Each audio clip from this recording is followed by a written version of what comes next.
So it'd be me, Stuart, and my eldest son. And we started Main Support Systems. Now this was a cleaning business, also getting people into work, helping people with dyslexia, helping people with head injury, helping ex-offenders, because again, nobody was employing these type of people. And so our company set up in Southend, and we started to get job centres, people, started to send people to us. We actually won an award after, I think it was 2 or 3 months we opened, because all of a sudden people could see that this was something new, but also had lots of different ideas. We was teaching, we was training, but it was also, putting people into work as well. And we won our first award. There was 500 companies, and we came in the final 12 of new companies. And so of course that evening had a lovely night with the family. We went to a big do, and who was at the table with us was George Kravis, and he was the chief exec of Southend. And when we spoke to him and told him, what had happened and what we were trying to do, they were so interested that we had meetings, and we talked about funding from Learning Skills Council, European Social Funding.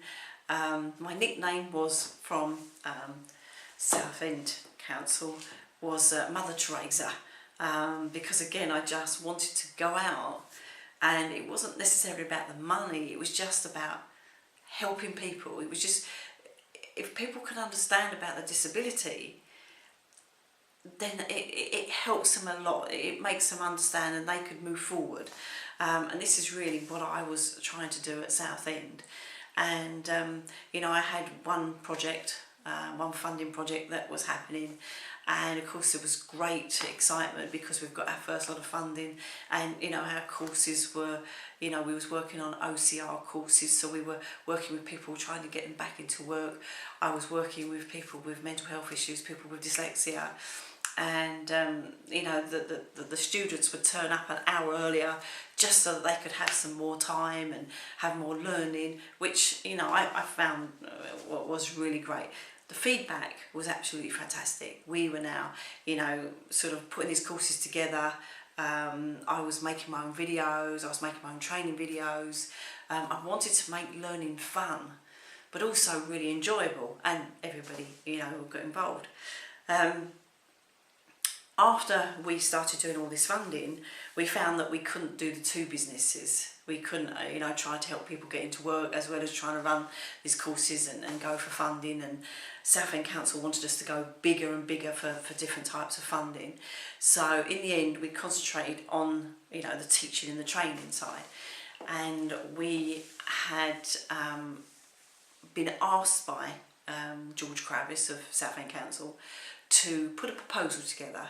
They had a lot of money coming into Southend at the time, and they were looking for new projects, and we were asked to put this idea together. Well, of course, this multisensory idea to me was something so exciting. It was something so new. I'd been sourcing people in the Southend area, and I'd found at least 400 to 500 people who was ready to work on this project with me. We had people with dyslexia, people with different issues, and we were looking at doing lots of videos, lots of learning, lots of new computers, lots of new software that we was using. I'd been working on this project for nearly a year, and the funders had said, it was from the European Social Funding money. They were so impressed with the idea. The feedback came back was great. We were splashed across the front of all the local papers because the funding had come through, and at the last moment Primary Care Trust had to pull out, and from then we tried to go to different funders, and of course it really didn't happen. So me and Stuart was left. Again, we'd worked nearly a year with no money. We'd had all these great ideas. So the terrible thing is, Stuart stayed at home, and I actually went to university and decided to, look at doing a BA course in special education needs. I think at the time I needed just literally to hide. I needed to, lick my wounds again and literally start and come out and look at other projects. But for the time being, I was at university, and again, that's where I was actually statemented. So it was many years after I was told by Southend College that I was dyslexic.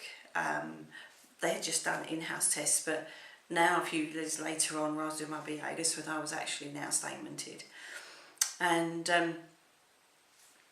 as working, with Stuart, we were, putting all these ideas together to help him to learn.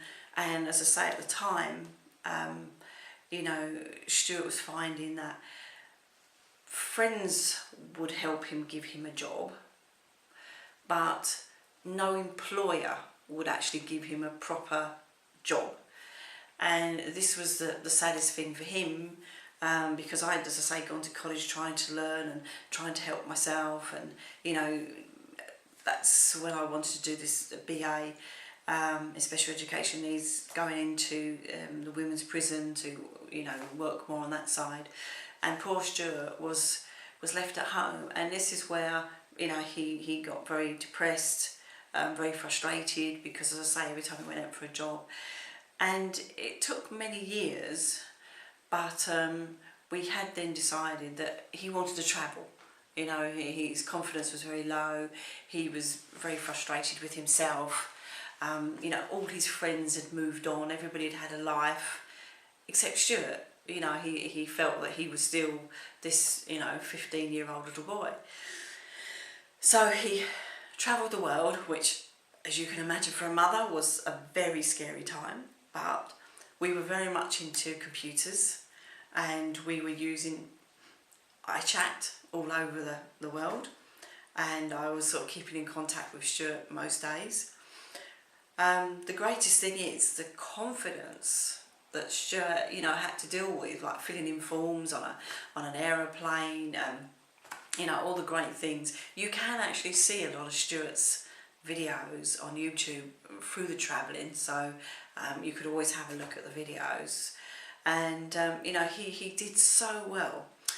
And when he actually came home, he started to look for a job, and he did. He actually found a job.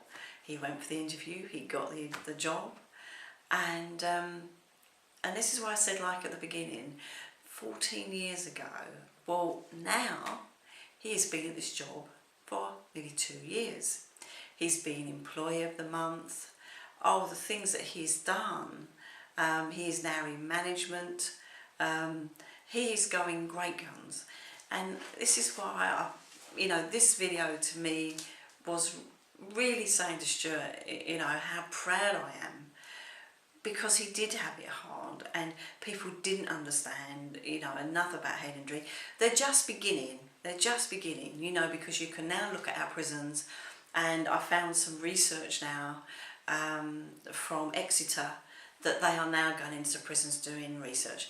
And shocking behold, what did they find? 60% of the men in this prison had head injury. So it is over this country too. This is what's happening here as well. So this is really where our journey started. Stuart, head injury, where was he going to end up? And where do most of these people end up? This is, frightening. I mean, when you're looking at how many people a year are going to A&E, which is over 700,000 people are going into A&E, and okay, 10% have moderate to traumatic head injury, and we don't talk about head injury enough. We don't know some of the symptoms, the frustrations. And this is where it's a bit scary. So I wanted to sort of really talk about this video, about, head injury, how it affects not just the person, the whole family.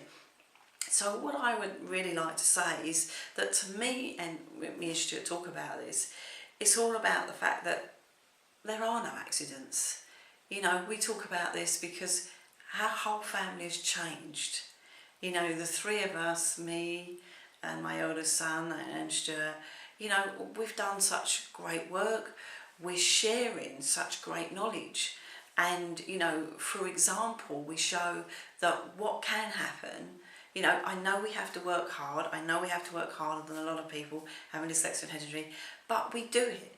And we believe in what we're doing. So we are out there, you know, sharing our stories, sharing our life. It is a really, you know, it's a really incredible what we're doing, but we're loving every bit of it.